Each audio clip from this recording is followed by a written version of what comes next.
Ladies and gentlemen, what's going on? Once again, I'm Ned from Ned's Tack Bits. Today I want to take a look at and tear down this Fisher-Price rugged MP3 player. I don't even know if Fisher-Price made MP3 players. Man, this thing's been around so long. It's been through about 3 generations of kids, and it has held up immaculately, beautifully. So this stuff will even come apart on its own. But just the fact it's made it through 3 kids, one, my own, especially tenacious. There's a lot to be said about this. Fisher-Price, they only make quality stuff. But I'm wondering if this is the same type of rubber that just starts to decay on its own. I want to say maybe it has a little bit, and maybe being around the children all the time. You know how hard children are on things. Anyways, we got the main controls on the side, volume, power, and headset. Through the port on the very front, we can connect new items, but the port has been broken right off. So someone has definitely put new things there. You got some Janis Joplin. Song of great social and political import. Oh yeah, we all know what that one is. Janis Joplin. What else we got? London Bridge. So lots of great stuff on here, that's for sure. Now, what I want to be doing with this thing is taking it apart. I think it's seen its better days, and I think it's ready for the scrap heap. I'm curious about what exactly we got going on in here. So one of the first things you find out pretty quickly is that it has these triangle Nintendo type screwdriver. Luckily for me, I already bought a bunch of them by mistake.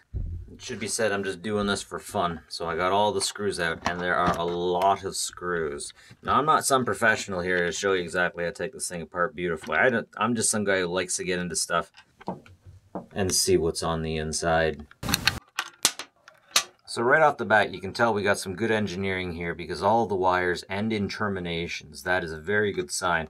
You'll see that we have some glue or some hot glue or some hot snot to keep the terminations there. So that's so things don't move during transportation. Fisher-Price doesn't mess around. They always build quality.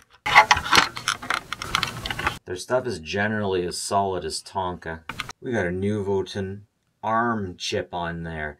That's freaking awesome, man. It always makes me excited whenever I see an ARM chip in consumer electronics. Got a Winbond chip. And right here we got a Toshiba. I bet you anything that that's where the memory is. The speakers are small, but relatively rock solid. Modular buttons, you always know I'm happy to see those. So here's what it looks like on the inside. Just a close look printed circuit board for everyone interested. I love it when they put the buttons directly on the PCB. We just got a ribbon back here. We don't got a CPU or anything. We got 2 mini but powerful looking little speakers that kind of look like eyeballs. Got some good magnets on the back of that. So that was fun. Anyways, ladies and gentlemen, this is some rugged stuff. Fisher-Price really makes some hardcore stuff. And man, with Tonka trucks, you know they look like they're going to take a beating. But with Fisher-Price, they look like they're just so dainty and nice and good for the kids. And they're just rugged as frick. It's amazing.